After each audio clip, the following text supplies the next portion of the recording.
Em destaque no Panorama CBN, Brasil e Coreia do Sul assinam acordos sobre cooperação em minerais críticos e comércio. André Mendonça se reúne hoje com a Polícia Federal para nova rodada de conversas sobre o caso Master. Exumação dos corpos dos 5 mamonas assassinas ocorre hoje. Nova York está sob toque de recolher por causa da iminente chegada de uma forte tempestade de neve. Onda de violência estoura no México após morte do traficante mais procurado do país. Panorama CBN. Oi, tudo bem? Eu sou Bianca Santos e esse é o Panorama CBN da manhã de segunda-feira, 23 de fevereiro de 2026. Eu te conto em menos de meia hora o que de mais importante acontece no Brasil e no mundo. Vamos juntos! O Brasil e a Coreia do Sul assinaram acordos sobre cooperação em diferentes áreas do comércio e minerais críticos. A medida foi anunciada nessa madrugada, após encontro entre Lula e o presidente do país asiático, Lee Jae-myung. Os dois países também traçaram um plano de 4 anos que estabelece relações bilaterais em áreas como política, economia e intercâmbios. O presidente Lula falou que o foco do encontro foi o fortalecimento da parceria estratégica nas áreas econômica, de meio ambiente e tecnologia. A transição energética abre novas frentes de complementariedade entre setores produtivos. As cadeias de minerais críticos guardam inúmeras oportunidades de agregação de valor. Há amplo espaço para cooperação em segmentos de alta tecnologia, como semicondutores e inteligência artificial. Expus ao presidente que a conclusão dos procedimentos sanitários para a exportação de carne bovina brasileira poderá beneficiar consumidores coreanos. Setores que vão da indústria de beleza ao audiovisual podem ser potencializados em novas parcerias. Assinamos hoje acordos com uma variada gama de temas, como saúde, empreendedorismo, agricultura, ciência e tecnologia e combate ao crime organizado transnacional. Bom, o presidente desembarcou na Coreia do Sul ontem, depois de fazer uma visita à Índia também, onde passou alguns dias e participou de uma cúpula sobre inteligência artificial. Antes de deixar Nova Delhi, Lula comentou a decisão do presidente americano Donald Trump de aplicar uma tarifa de 15% sobre todos os países, após ele ter o tarifaço derrubado pela Suprema Corte americana. Aí Lula falou que acredita num acordo com Donald Trump na reunião prevista para março em Washington. Houve um alívio para muitos países que estavam taxados em 50% e 40%. Houve um alívio, né? Agora para todo mundo vai ser 15%. Eu estou convencido que na conversa a relação Brasil-Estados Unidos vai voltar à normalidade. Eles têm interesse, nós temos interesse. Sabe, se taxar alguns produtos nossos, vai causar inflação nos Estados Unidos e vai ser prejudicial ao povo americano. Apesar da tarifa ter subido de 10% para 15% entre sexta e sábado, o vice-presidente e ministro Geraldo Alckmin falou que o Brasil vai ser beneficiado. Mesmo com a alíquota de 15%, como ela é igual para todo mundo, nós não perdemos competitividade. E a outra boa notícia é que em alguns setores ela zerou. Então foi positivo. Bom, segundo o Global Trade Alert, organização independente que monitora políticas comerciais, o Brasil será o principal beneficiado mesmo pelas novas tarifas globais de 15% impostas pelo Donald Trump. De acordo com a análise que está reportada pelo jornal Financial Times, o país terá, em média, uma redução de 13,6 pontos percentuais nas tarifas. Aliados históricos dos Estados Unidos, como o Reino Unido, Japão e União Europeia, serão os principais prejudicados com a nova taxa. Essa nova política entra em vigor amanhã e terá validade de 150 dias até que precise ser aprovada pelo Congresso para continuar vigente. A Agência de Alfândega e Proteção de Fronteiras dos Estados Unidos informou que vai suspender, a partir de amanhã, terça-feira, a cobrança das tarifas consideradas ilegais pela Suprema Corte. A China, principal rival dos americanos, será o segundo país mais beneficiado após Trump reagir à decisão de sexta-feira da Suprema Corte dos Estados Unidos, que considerou ilegal o mecanismo usado por ele para aplicar tarifas sobre produtos de parceiros no ano passado. O gigante asiático vai ter redução de 7,1 pontos percentuais nas taxas. Apesar dessa análise, a China pediu aos Estados Unidos nessa madrugada a suspensão das tarifas de importações. Em nota, o Ministério do Comércio chinês disse que as taxas violam as regras do comércio internacional e a legislação interna dos Estados Unidos e não são do interesse de nenhuma das partes. Bom, o maior perdedor com a nova taxa fixa global é o Reino Unido, que vai ter um aumento de 2,1 pontos percentuais na taxa média da tarifa, que antes era de 10%. A Câmara Britânica de Comércio informou que 40 mil empresas britânicas que exportam produtos para os Estados Unidos serão afetadas pelas novas taxas e pediu para o governo britânico entrar em diálogo com os americanos.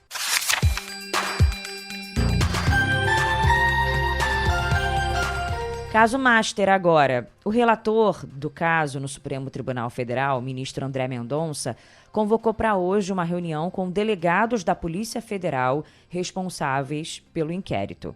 No encontro, Mendonça deve tratar do andamento das investigações e dos próximos passos a serem tomados pelos investigadores. Essa é a segunda reunião de Mendonça com a Polícia Federal desde o dia 12, quando ele assumiu o caso. Desde que assumiu a relatoria, Mendonça tem tomado medidas para reverter decisões do ministro Dias Toffoli e destravar as investigações. Lembrando que Toffoli havia limitado o acesso aos materiais apreendidos, incluindo o celular de Daniel Vorcaro, a apenas 4 peritos específicos indicados por ele, proibindo que outros policiais, ou mesmo o diretor-geral da Polícia Federal, tivessem acesso ao conteúdo. E, além disso, os depoimentos dos investigados só podiam ocorrer dentro do prédio do STF. Na primeira decisão, logo, o ministro André Mendonça acabou com a restrição do número de peritos, permitindo que a polícia use toda a estrutura e equipe técnica ordinária para analisar os cerca de 100 dispositivos eletrônicos apreendidos. O novo relator também autorizou a Polícia Federal a tomar depoimentos nas próprias dependências, retomando o fluxo normal de uma investigação criminal. André Mendonça revogou uma decisão de Toffoli que proibia também a CPMI do INSS a ter acesso aos dados das quebras de sigilo bancário, fiscal e telemático de Daniel Vorcaro, dono do Master. Desde dezembro, por ordem de Dias Toffoli, os dados estavam sob a custódia de Davi Alcolumbre, presidente do Congresso. E a CPMI havia marcado para hoje o depoimento de Daniel Vorcaro, mas ele já avisou que não vai comparecer. Como o banqueiro é investigado, o ministro André Mendonça decidiu que a presença dele seria facultativa. E aí ele se aproveitou disso, né? A defesa, no caso, e ele não vai. Apesar da estratégia do banqueiro, o relator da comissão, deputado Alfredo Gaspar, acredita que o trabalho não vai ser prejudicado. Ele falou que agora a CPI vai ter acesso aos dados da quebra de sigilo. Isso não irá criar obstáculos para a CPMI avançar nas investigações. Temos outros meios de prova e iremos adentrar esses meios de prova. Com a decisão agora do ministro André Mendonça, nós perdemos a vinda de Vorcaro, ele iria ser fortemente questionado, mas ao mesmo tempo ganhamos acesso a dados que jamais deveriam ter sido retirados da CPMI. E um outro detalhe importante na história, o presidente do Supremo, Edson Fachin, oficializou o arquivamento do processo que discutia a suspeição do ministro Dias Toffoli como relator do inquérito sobre as fraudes do Banco Master. A arguição havia sido autuada por Fachin a partir de um relatório entregue ao STF pelo diretor-geral da Polícia Federal, Andrei Rodrigues. O relatório apresentava menções a Toffoli extraídas do celular de Daniel Vorcaro, né? As menções estavam em mensagens trocadas entre Vorcaro e o cunhado dele, Fabiano Zettel, sobre o pagamento de um resort da família de Toffoli no Paraná, o Taiaiá.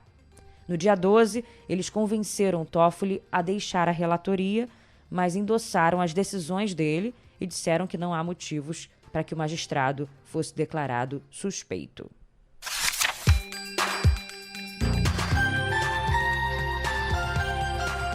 A primeira turma do Supremo Tribunal Federal começa a julgar amanhã os réus acusados de mandar matar a vereadora Marielle Franco.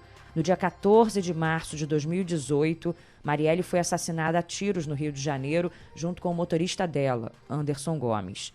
De acordo com as investigações, os mandantes do crime foram os irmãos Chiquinho e Domingos Brazão e o delegado Rivaldo Barbosa, ex-chefe da Polícia Civil do Rio de Janeiro.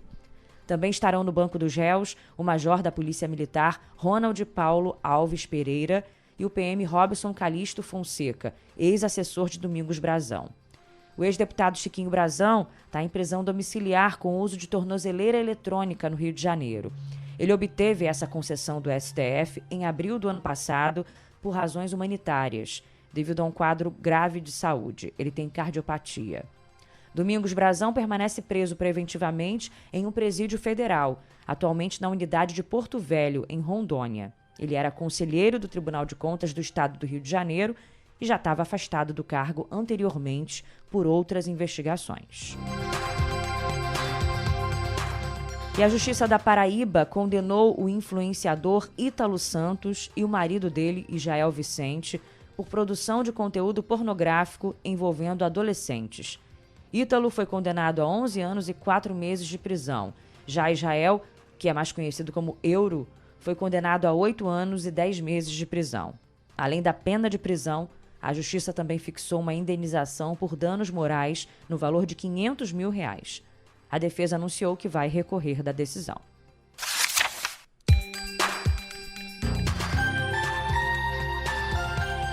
Te conto agora que o relator da PEC, que prevê o fim da escala 6x1, será indicado nesta semana.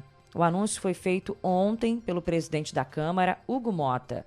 Nas redes sociais, Mota disse que os trabalhadores, sindicatos e patrões serão ouvidos durante a tramitação do projeto. O relator da proposta na comissão já será indicado no início dessa semana. Combinamos também que a tramitação sobre a admissibilidade se dará até o final do mês de março. O debate será ampliado na comissão especial que será criada após a tramitação na Comissão de Constituição e Justiça. O Brasil está discutindo a escala 6x1 e isso é legítimo. Trabalhar por mais tempo de qualidade, mais tempo para a família, para cuidar da saúde, é um anseio de todo e qualquer trabalhador e trabalhadora, mas precisamos fazer isso com responsabilidade. Por isso, além de ouvir os trabalhadores, os representantes sindicais, nós queremos ouvir também quem emprega, os empresários, para que tudo isso seja conduzido sem radicalismo, sem imposição, sem improviso, com compromisso com o nosso país. Uma musiquinha meio sem sentido, né? Não foi Laerte Afonso, nosso DJ, não, tá? É do vídeo mesmo. A proposta reúne textos apresentados pela deputada Érica Hilton, do PSOL, e pelo deputado Reginaldo Lopes, do PT. Essa daqui tem a ver bastante com economia. O jornal o Globo traz uma reportagem hoje sobre o aumento da conta de luz neste ano por causa do clima seco e do aumento dos subsídios. Consultorias e bancos preveem um aumento entre 5% e 8% nesse ano, diante de um cenário de reservatórios de hidrelétricas baixos, uso de térmicas e elevação de subsídios na conta de luz. Para 2026, estão previstos quase 50 bilhões de reais em subsídios ao setor elétrico pagos por nós, consumidores, 17,7% a mais do que no ano passado. O cálculo leva em conta os reajustes anuais dos preços cobrados pelas distribuidoras, impostos e encargos, além das bandeiras tarifárias, que estabelecem uma taxa extra a ser cobrada quando o sistema usa fontes de geração mais caras.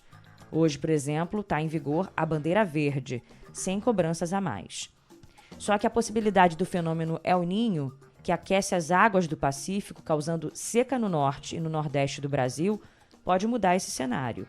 Segundo analistas ouvidos pelo Globo, no pior panorama, a energia poderia registrar uma alta mais intensa, já que estamos com os reservatórios abaixo da média histórica. O aumento da conta de luz acontece, ironicamente, no momento em que o Brasil tem excesso de energia, com capacidade de geração do sistema elétrico maior do que a demanda. Isso leva a cortes na produção de fontes renováveis, como a solar e a eólica, pelo ONS. No ano passado, o sistema elétrico brasileiro descartou cerca de 20% de toda a energia solar e eólica que poderia ter sido gerada, o que levou a um prejuízo de mais de 6,5 bilhões de reais aos empreendimentos.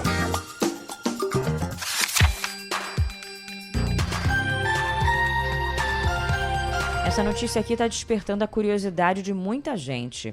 Hoje acontece a exumação dos corpos dos 5 integrantes da banda Mamonas Assassinas. Eles que morreram num acidente aéreo na Serra da Cantareira em 1996. E foi no dia 2 de março de 1996 que aconteceu essa tragédia, né? Portanto, há poucos dias de completar 30 anos. As famílias das vítimas entraram em acordo para cremar os restos mortais e transformá-los em adubo para plantar 5 árvores no Bioparque Cemitério de Guarulhos, cidade onde eles moravam. A informação foi divulgada pela conta do Bioparque Cemitério e também pela conta da própria banda nas redes sociais. Numa publicação conjunta, a conta da banda afirmou que existem histórias que o tempo não apaga. Grace Kelly Alves, irmã do Dinho, que era o vocalista, informou que a ação não irá extinguir os túmulos. Eles permanecerão para a visitação dos fãs e guardarão a maior parte das cinzas. Ela falou que apenas uma pequena parte vai ser utilizada para nutrir as árvores que farão parte do memorial que vai ser feito bem atrás dos túmulos para que os fãs possam visitar.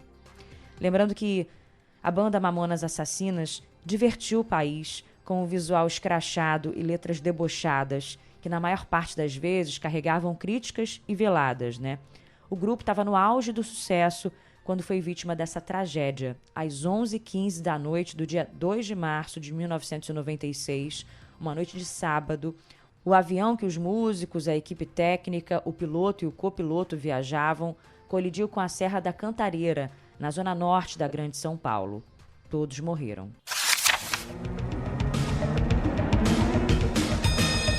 Vamos agora com os destaques internacionais. A cidade de Nova York está sob toque de recolher até meio-dia, pelo menos, por causa da iminente chegada de uma forte tempestade de neve. A medida foi aplicada pela prefeitura. Nova York abriga 8 milhões de pessoas e essa medida começou a valer às 9 da noite. Diante das condições climáticas extremas previstas, incluindo nevascas intensas e ventos fortes, a cidade mais populosa dos Estados Unidos declarou estado de emergência. No México, uma onda de violência estourou depois que o narcotraficante mais procurado do país foi morto. Já são pelo menos 14 mortos e 20 estados estão em uma situação difícil. O chefe do cartel Jalisco Nueva Generación, Nemésio Oseguera Cervantes, o Mencho, foi morto pela polícia. Outros 6 integrantes da organização também foram mortos na operação militar. O Irã sinalizou que pode aceitar concessões relativas ao seu programa nuclear para tentar evitar um ataque dos Estados Unidos. Uma autoridade iraniana disse à agência Reuters que Teherã considera enviar metade do seu urânio mais altamente enriquecido para fora do país, diluir o restante e participar da criação de um consórcio regional de enriquecimento, ideia que já foi proposta em anos de diplomacia relacionada ao Irã. Além disso, o Irã ofereceu oportunidades para que empresas norte-americanas atuem como contratadas nas importantes indústrias de petróleo e gás do país. Washington vê o enriquecimento dentro do Irã como um caminho potencial para armas nucleares, E o Irã nega estar buscando armas nucleares e quer que o seu direito de enriquecer urânio seja reconhecido. Segundo a agência Reuters, o país do Oriente Médio pede, em troca das concessões, o levantamento das sanções e o reconhecimento do seu direito de enriquecer urânio. Essa é a primeira vez que o Irã oferece novas concessões desde o fim das negociações na semana passada, quando as partes pareciam distantes e caminhando para um conflito militar. Analistas dizem que essa é a indicação de que Teherã busca manter a via diplomática aberta para evitar um grande ataque dos Estados Unidos. O Brasil não venceu nenhuma das 4 indicações ao BAFTA, considerado o Oscar britânico. O Agente Secreto foi superado pelo norueguês Valor Sentimental como melhor filme em língua não inglesa e Pecadores na categoria Roteiro Original. Adolfo Veloso, que concorreu à melhor fotografia em Sonhos de Trem, também foi superado pelo responsável pela fotografia do filme Uma Batalha Após a Outra. Petra Costa concorreu a melhor documentário com Apocalipse nos Trópicos, mas perdeu o troféu para uma produção da República Tcheca.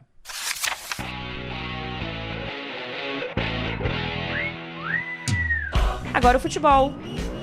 O Corinthians bateu a Portuguesa nos pênaltis depois do empate por 1-1 no tempo normal e avançou à semifinal do Campeonato Paulista.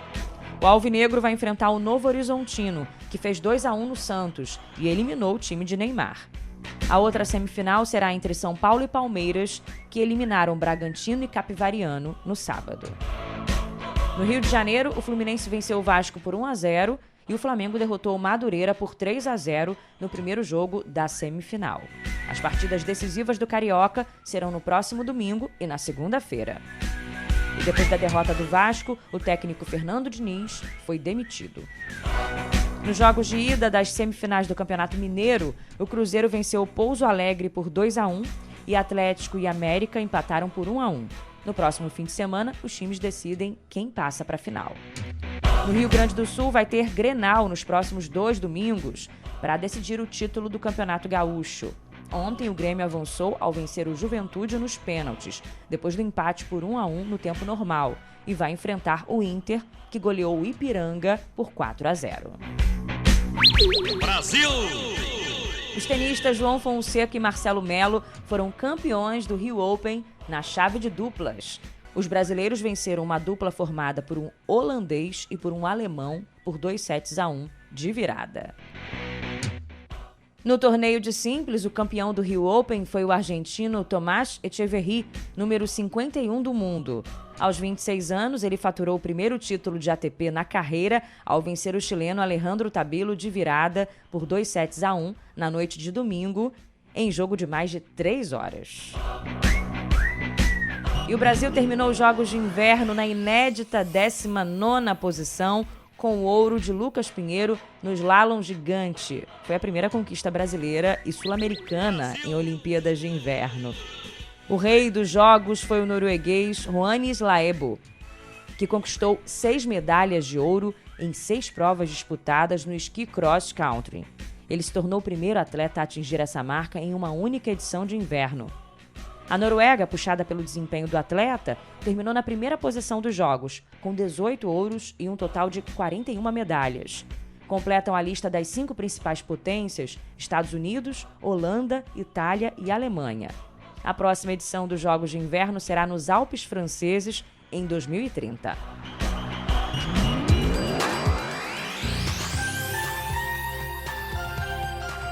E aí vamos ficando por aqui então, né? Só começando a semana. Eu, Bianca Santos, nosso DJ Laerte Afonso, nosso editor Edmilson Fernandes. É esse o time do Panorama da Manhã. Você também faz parte dele. Fique à vontade para falar sempre com a gente. Pode ser lá pelo Instagram comigo, biancasantos.bia, também por e-mail, bianca.santos@cbn.com.br, ou então na caixinha de comentários do Spotify. A gente está sempre dando uma olhada lá. Não se esqueça do Panorama CBN da noite e uma ótima semana. Até amanhã.